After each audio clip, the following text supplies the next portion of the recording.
Hello everyone, this is your Honey ma'am. Welcome back to my channel. और जैसा कि आप जानते हैं, मैं आपके सामने फिर से एपी ही लेके आऊँगी, क्योंकि एपी तो अभी ख़त्म नहीं हुआ है ना।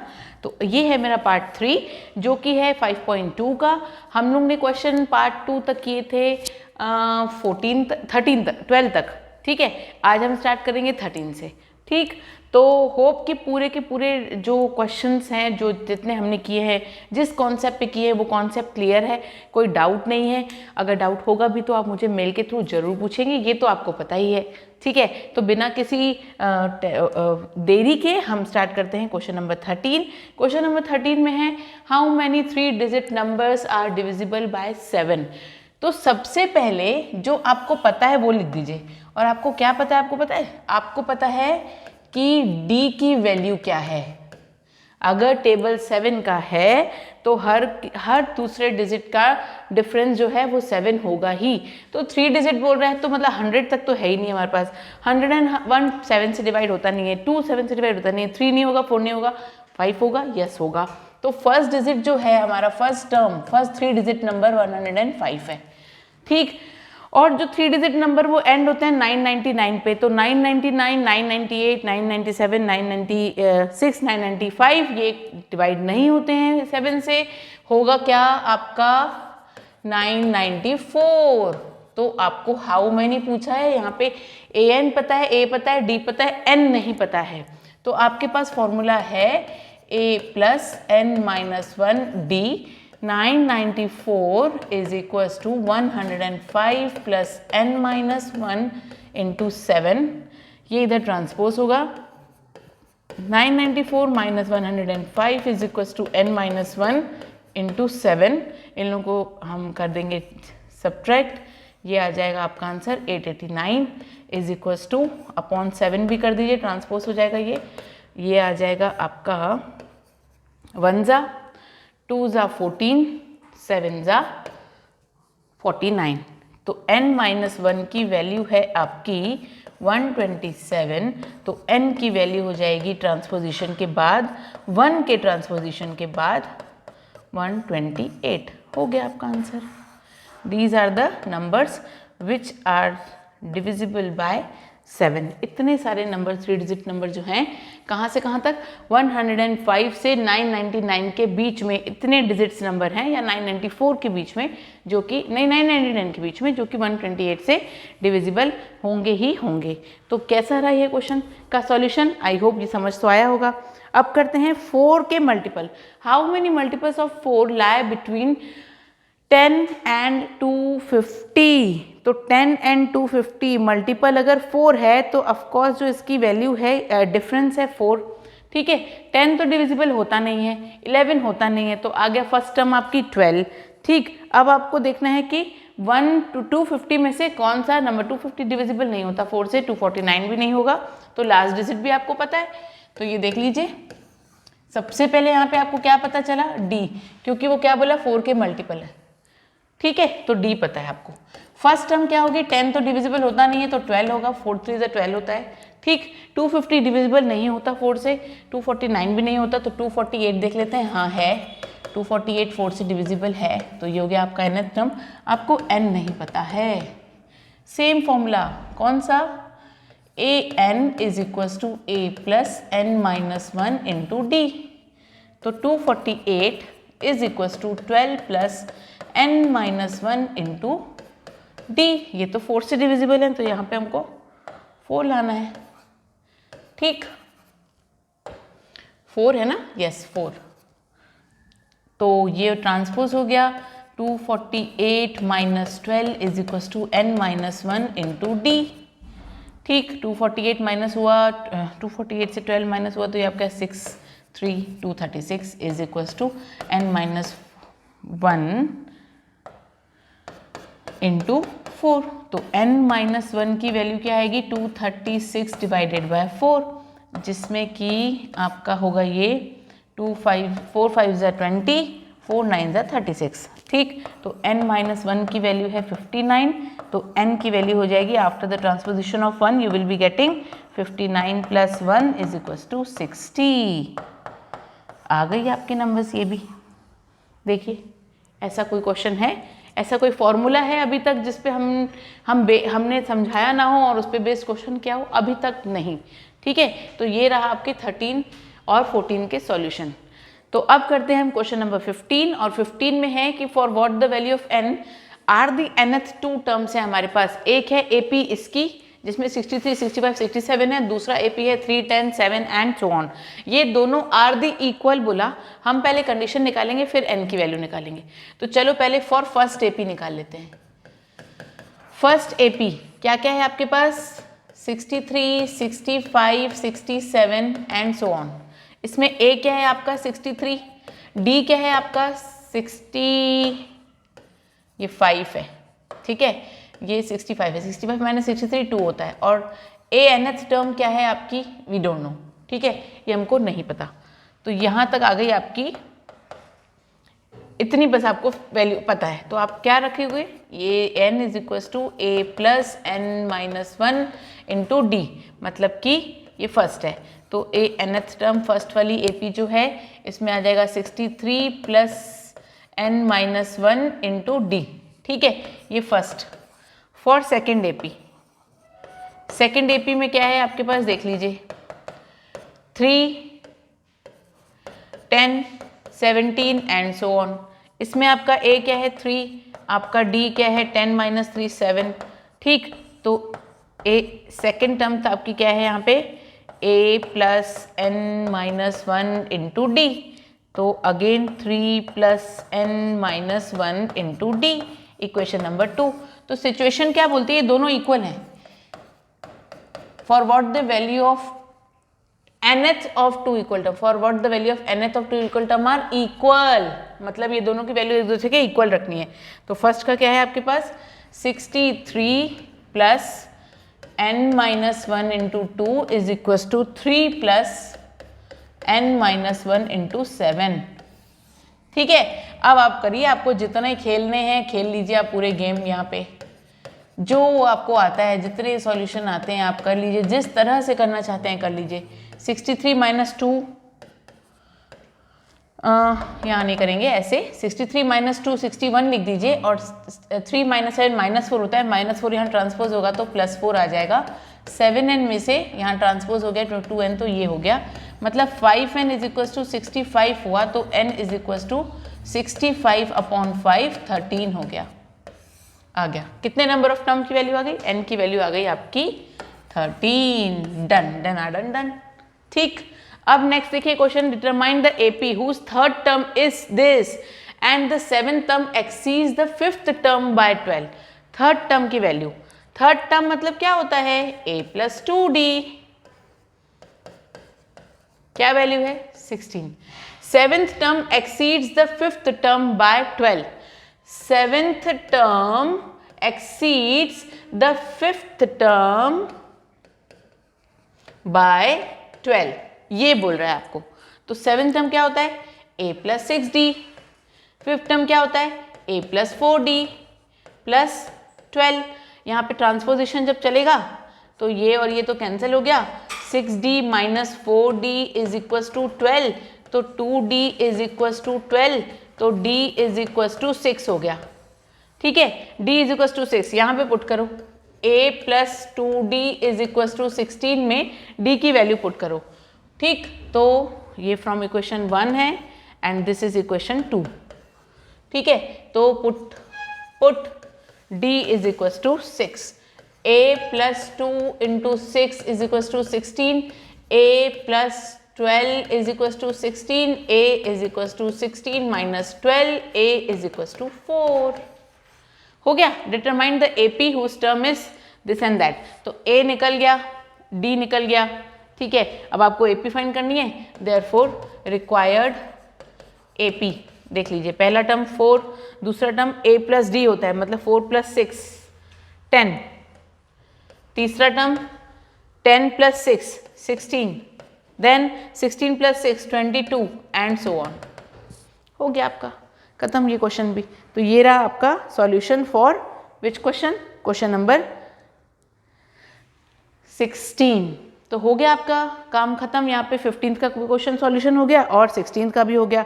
तो किस तरह से हम कर रहे हैं, उन्हीं क्वेश्चंस को, उन्हीं टॉपिक्स को सॉल्व कर रहे हैं जो फॉर्मूले हमने डिस्कस कर चुके हैं। नेक्स्ट क्वेश्चन देखिए आप, find the 20th term from the last term of an AP। मतलब कि आपके पास A दिया हुआ है, N दिया हुआ है, लास्ट टर्म दी हुई है। देखिए कितना इजी है। What is your A? Find the 20th term from the last term.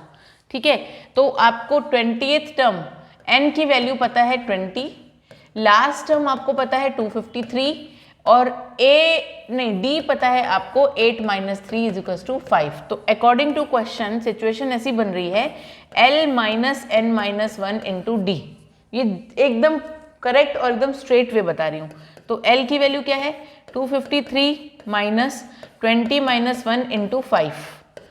ठीक, तो 253 फ्रॉम बोला है ना, फ्रॉम निकालना है यहाँ से। तो लास्ट टर्म में से ये बाकी के टर्म्स इसको सब्ट्रैक्ट कर दीजिए। तो ये क्या हुआ -19 × 5 क्या होगा आपका 253 - 95।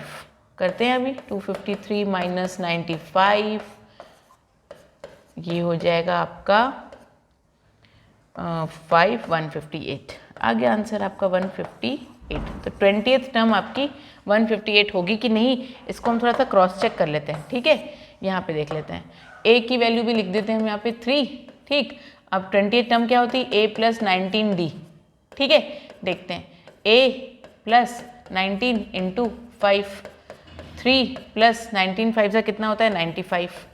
तो ये कितना हो गया आपका ये हो गया आपका 98। ठीक है, तो यहाँ पे है 98, वहाँ पे है 158। तो फ्रॉम द निकालना है आपको उसमें से। तो निकाला अगर आपने तो निकल जाएगा आपका। ये तो आपको तो लास्ट टर्म से निकालना है ना, तो ये तो मेथड ही रॉन्ग हो जाएगा, है ना। तो इसीलिए आपको लास्ट टर्म में से आपको अपनी 20th टर्म निकालनी थी और वो आपने निकाल ली। Done.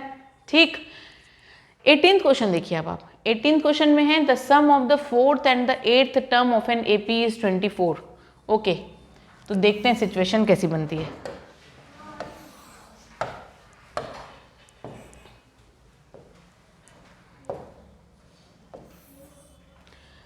Eighteenth question solution will be like that the sum of the 4th term, 4th term मतलब A + 3D plus 8th term मतलब A + 7D is equals to 24। ठीक, the sum of the 6th term, दूसरी situation 6 मतलब A + 6 5D, not 6D, it's 5D plus A + 9D, 10th term मतलब 9D is 44। Find the first 3 terms of an AP। ठीक है, अब solution करते हैं। First वाली क्या, A + A 2D होता है, 2A होता है sorry, plus 3D + 7D 10D होता है इज इक्वल्स टू 24। ये आपकी फर्स्ट सिचुएशन हो गई। Done. A + A 2A again plus 5A 5D और 9D 14D होता है इज इक्वल्स टू 44। ये हो गई सिचुएशन आपकी सेकेंड।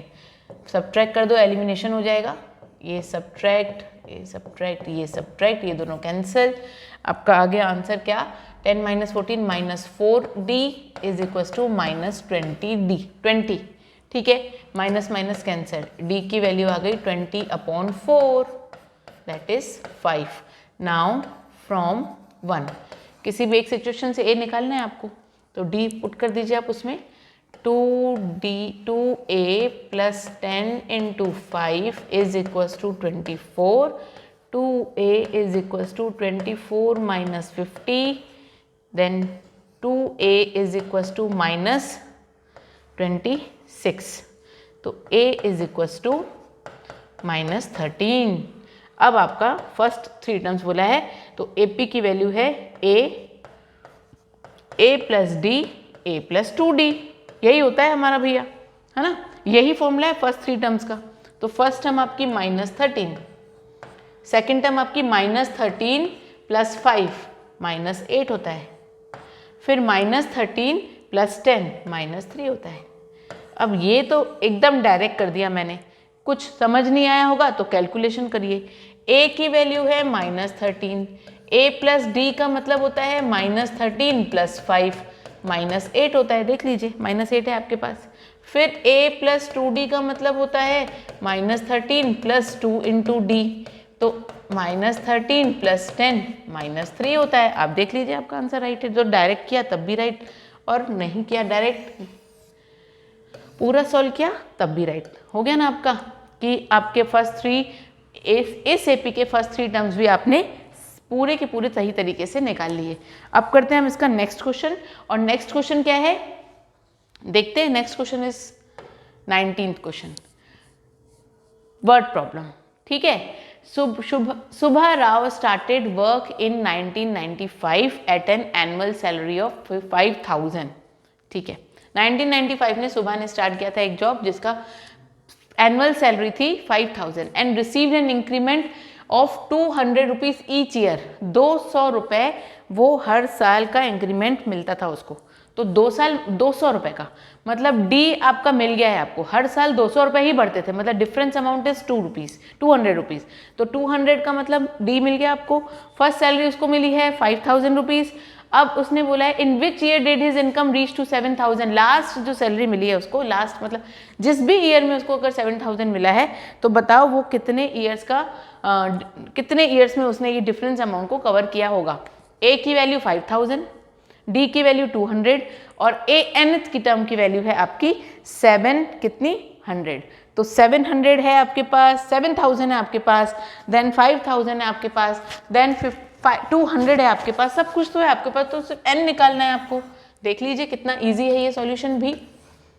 ए की value 5,000 rupees, D is 200 rupees and A nth term जो मिला है जो उसको लास्टली वो है इसका 7,000 रुपीज।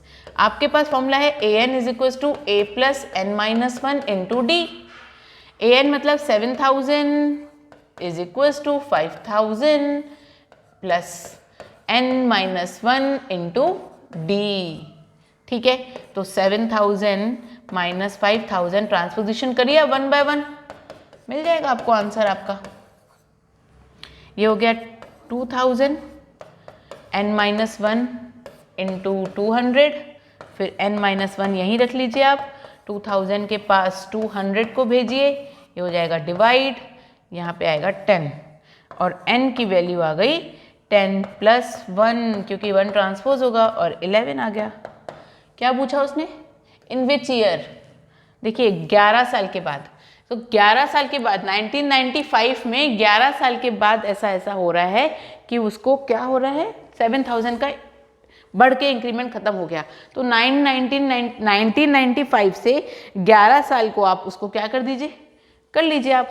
ठीक है, कैलकुलेशन आपको पता चल जाएगा कि किस ईयर तक उसको 7,000 रुपीज़ का इंक्रीमेंट तो 200 ही था, 7,000 रुपीज़ मिला। ठीक है, तो 11 years as the required number of years. Next करते हैं 20th क्वेश्चन। बहुत कम नहीं है सैलरी का increment, every year 200 rupees only. कोई बात नहीं, चलिए आपको पता होना चाहिए कि निकालते कैसे हैं, बस दैट्स इट। ठीक है, तो अब आपको समझ में आ गया होगा कि एपी को हम आराम से अपनी रियल लाइफ से कनेक्ट कर सकते हैं। जब आपको लगे कि मुझे इसमें इतना मिलता था और अब मुझे इतना मिलता है, ठीक है, अगर आपको सैलरी का निकालना हो और इंक्रीमेंट हर साल कुछ ऑन एन एवरेज इतना 4,000 या 5,000 अराउंड होता है, तो बताइए कि बताइए नहीं, खुद से ही पूछो ना, किसी को क्यों बताना है कि अभी जो सैलरी मिली और पहले जो सैलरी मिली मुझे कितने साल लगे मुझे इस इंक्रीमेंट के बाद इस सैलरी तक पहुंचने में। तो आप एपी का फॉर्मूला आराम से यूज कर सकते हैं। ठीक है, नेक्स्ट देखते हैं। Ramkali save ₹5 in the first week of the year. First week, year के फर्स्ट वीक में उसने सेव किया ₹5 and then increase her weekly savings by 1.75। मतलब अभी भी डी आपको पता है। ठीक है, और ये क्वेश्चन सेम 19th क्वेश्चन जैसा है, सेम। आपको ए एन की वैल्यू पता है 20.75, आपको ए की वैल्यू पता है 5, आपको डी की वैल्यू पता है ₹1.75, आपको एन निकालना है। ये करेंगे क्वेश्चन आप खुद से। तो आई होप कि मेरे स्टूडेंट्स ये क्वेश्चन खुद से कर लेंगे। मैंने ए भी बता दिया है, मैंने डी भी बता दिया है और मैंने लास्ट टर्म जो है आपकी वो भी बता दी है। ठीक, आपको फॉर्मूला भी बता दिया। चलो मैंने, अब खुद से पुट करिए और सॉल्व करिए, आपको आंसर आना चाहिए।